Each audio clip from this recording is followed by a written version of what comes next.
Welcome to 10th or Tuesday, episode number 16. It's day 96.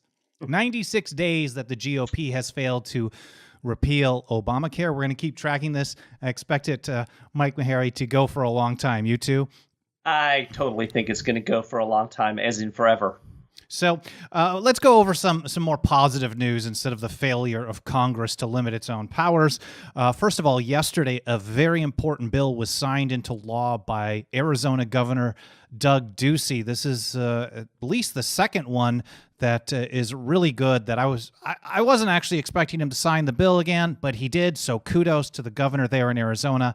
It's Senate Bill 1342 to restrict the use of Stingrays. Mike, give us an overview of what stingray spying is and why it's important to address it at the state level.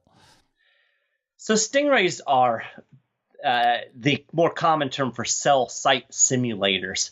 These are little bitty box devices that the police have that can force a cell phone to lock onto it instead of a cell tower.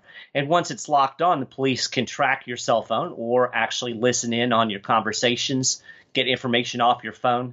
And so they're very intrusive devices. In fact, some people say that there's really no way that these can be used constitutionally, even with a warrant requirement, because they force every cell phone in the area to lock onto it. But warrant requirements are certainly a good first step, and that's what we'll now have in Arizona. And I'm really excited and really actually surprised that the governor signed this. Yeah, warrant with probable cause. Yeah, before they can use it. So basically, what they're doing is, and most of these are given out through federal funding programs, Department of Homeland Security grant program that come from Washington D.C. The money to get them generally, and then on top of it, when you get that type of grant money, it usually comes with a non-disclosure agreement. Those of us here in California hear about NDAs for movie scripts all the time. For example, you don't talk about it, or you're in a lot of trouble. So they say if you're going to use this, it's non-disclosure about how it's being used, where you got the money for it, where it's being deployed, how many people you're collecting information on, because it's spoofing an entire cell tower. So they're basically spying on everyone in a specific region. Yep. And we know of some instances, Mike, where, and I think you've even covered this as well, where when a Stingray case is in court and in discovery, they find out that they're using a Stingray.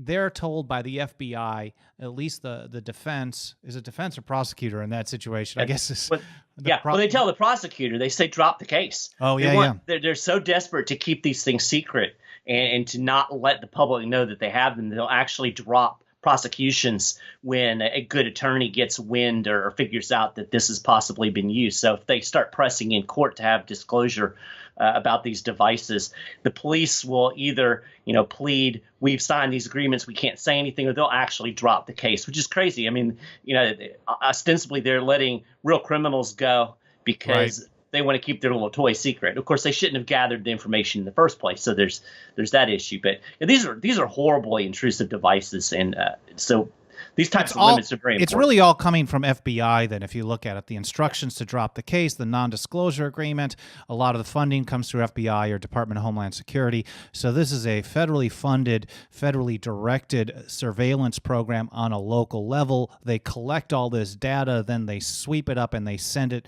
upstream to Washington, D.C., to the federal agencies. So it's kind of a scratch your back, scratch my back type of thing. And when you restrict their use on a state and local level, it actually puts a roadblock in that whole system. So this is very good news out of Arizona. Once again, kudos to all our great people there, including Joel Alcott and Michael Gibbs, and all our great supporters in Arizona for pushing to get SB 1342 signed into law. That's awesome. And another one that you were reporting on yesterday, Mike, was a bill that moved out of committee in Texas. This is basically like step 2.5 out of many steps to move the ball forward towards sound money in the state of Texas. Something passed out of committee, right? Yeah, exactly. It's actually a joint resolution, a proposal to put language in the state constitution that would eliminate taxes on the exchange of gold and silver. Particularly, the purpose of it really is to facilitate the use of gold and silver that is stored in the depository that is under development in the state of Texas right now. And I talked to Bill Green, who's our good friend has done a lot of work with the Mises Institute. A lot of people might know him. He's famous for being the Electoral College vote for Ron Paul this last year. But he said it would remove any penalty from the exchange of gold or silver that is stored in the Texas Bullion Depository. He said it would be a great big encouragement to use the depository. And if they then start allowing checks and debit cards to be used in conjunction with it, which I assume would be the next step, we'd be looking at a specie and bullion-based bank introducing currency competition with Federal Reserve notes. So he said it's one more step down the road. So he was very, very excited about this bill. And so it has passed committee, and it seems like there's a lot of momentum in Texas on, with the establishment of the depository and this bill moving forward. It seems like there's a lot of momentum to develop a sound money system in the state. So House Joint Resolution 113 from Representative Capriglione. I'm not sure if it's Capriglione, but old school, us Italians would say Capriglione. He's actually the guy that sponsored the bill for the depository a couple of years ago, and I think he actually had tried it a couple of rounds before that, and that was voted out of committee 11-0. Next up will be the Texas House floor, provided the speaker there, I think it's still Joe Strauss, who is awful, well, provided the bad guy allows it to come to a vote. So make sure you make some phone calls to your state rep if you live in Texas and to the speaker and urge them to push HJR 113 forward in the state house so they can get that over to the Senate. The next bill that I wanted to cover, Mike, there's actually two of them over in Alabama. So really an interesting thing, like not necessarily a lot of positive things coming out of Alabama, at least on a state level, as far as resisting federal control. But two of them are very interesting, that really unique approaches to expanding or protecting rights. One, a bill to eliminate marriage licenses, which we've talked about over a number of years as a way of saying, hey, if you don't want the federal government to control marriage, just stop making it a government-sanctioned institution and they can't do anything. So that's one bill, Senate Bill 20, and then another, a constitutional carry bill. I don't think it's a really good term, and Mike, we could probably talk about that on another episode. Right. But, basically allowing people to carry guns without a permit. Also, that passed the Senate. Give us a little update. First, the marriage bill. So the marriage bill is moving along. It's already passed the House. The Senate. It already passed the Senate, right? Yep. And so now it's passed through a committee in the House, which we're now farther along than where it went last year. Last year, I don't think it made it anywhere after it got out of the Senate. So this is an encouraging move. It's interesting to me that the vote was along party lines, with all the Democrats opposing it. Apparently, they want to license marriages there in the state of Alabama. I don't get it. I don't get it. I mean, I know the guys that are pushing it there are conservatives. They like the old school traditional marriage, and they're saying, hey, government shouldn't be involved in marriage. And if you like traditional marriage, if you're a Christian or Catholic, you wouldn't want government to sanction your sacrament. I can't understand that. I was raised Catholic. I can't understand the concept of having government giving me approval slip to be in love or have a partnership. And on the other hand, I can't imagine if you were not religious, let's say you supported gay marriage, or why would you want to wait for the government approval? Because the government has been using that approval system to oppress you for so long. So no one should like the idea of state-sanctioned marriage. And in fact, over the weekend, we posted a meme.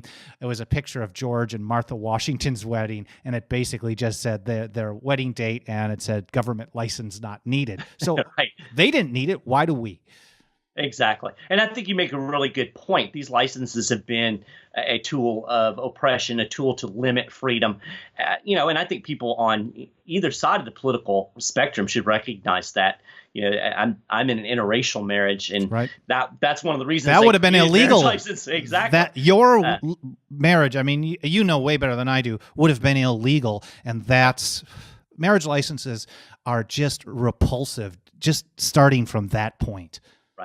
So you have the partisan politics going on, but nevertheless, it is moving forward there in Alabama. And I think if one state does it, imagine if Alabama is that state. It's awesome. I think a lot of states will follow suit. I think it's one of those things that will quickly gain momentum if one state actually actually does it. So we saw very bills encouraging. introduced like that, I think, in Indiana and Missouri, but Indiana's done. I don't think we've seen any movement in Missouri on it. Oklahoma in a previous year, but hopefully they get it across the finish line there in Alabama, and like you said, can move things forward. Now, talking about constitutional carry, that Senate Bill 24, it passed in Alabama in the Senate 26-8, and you've actually been reporting on this with a very unique perspective on how this not only just is a carry issue, but it's a climate that deals with federal gun control as well, right? Yeah, exactly. I look at it like you're encouraging the market. Yeah. And it's a lot like what we've talked about with marijuana and what we've seen happen in marijuana.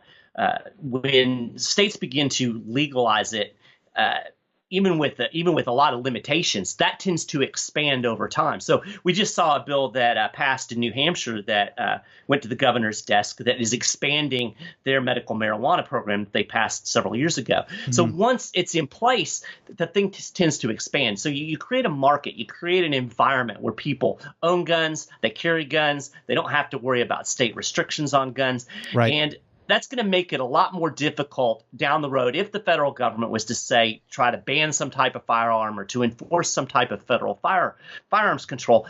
They're going to have a lot more difficult time in a state like Alabama where there is a culture of gun ownership and everybody recognizes, hey, this is cool, this is normal.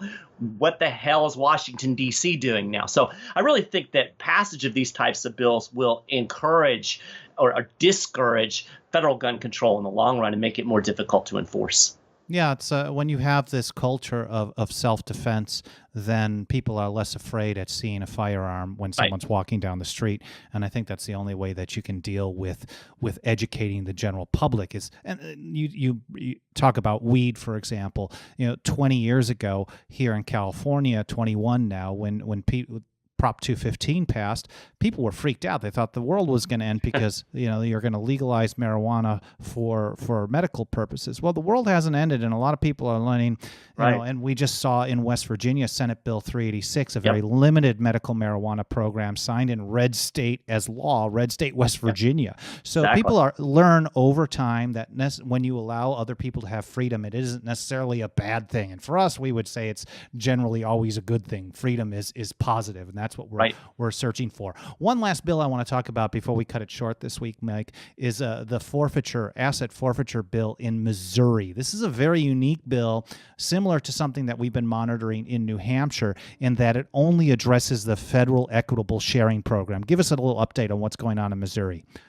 So you've got very good, quote unquote, asset forfeiture laws in the state of Missouri. I think the Institute of Justice that grades the various asset forfeiture laws across the country, I believe they give Missouri like a B+. Okay. So it's some of the best. I think there's conviction requirements and very little money goes to state and local law enforcement out of the state forfeiture. But unsurprisingly, with these great state asset forfeiture laws, Missouri is one of the top states in the United States in terms of equitable sharing money from the federal government. Program, right? Yeah. That's where they say, hey, this is now because our state has restricted us from using asset forfeiture, we're now going to call it a federal case, and then we're going to partner with a federal agent. Maybe there's just one dude that, okay, he's going to be our partner now with the rest of the local law enforcement team, and now it's a federal case, and now we can proceed with federal asset forfeiture and get 80% of the cash anyways, or selling a boat or taking someone's house or whatever it may be. And that is a very dangerous system. So House Bill 231 in Missouri addresses that specific loophole, basically opting out in most situations, right? Yeah. I think it's only cases that involve more than $100,000, which is very, very few cases. So this is gonna keep the vast majority of asset forfeiture cases in the state and require them to go through the state system.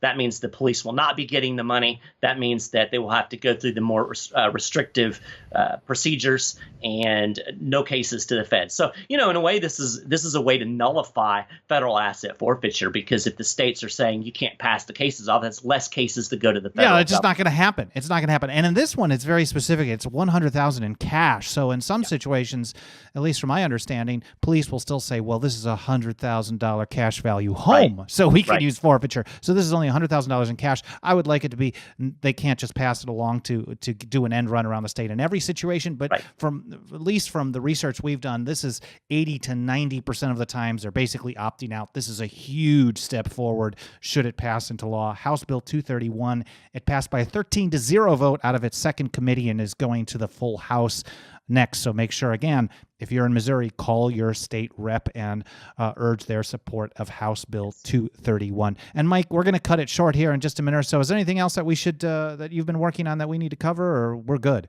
Well, I want to circle back around to that West Virginia medical marijuana law just real quick. You mentioned it earlier, but one of the things that I found really interesting about that is when I was doing our reporting on it, I was reading some of the reporting out of West Virginia, and it was really interesting to me to see that the sponsor and other activists in the state are already planning on ways to expand what is nice. A limited program. So, we've seen this happen. We see these limited programs get passed, and then a year down the road, 2 years down the road, they recognize that there's problems with it, and it gets expanded.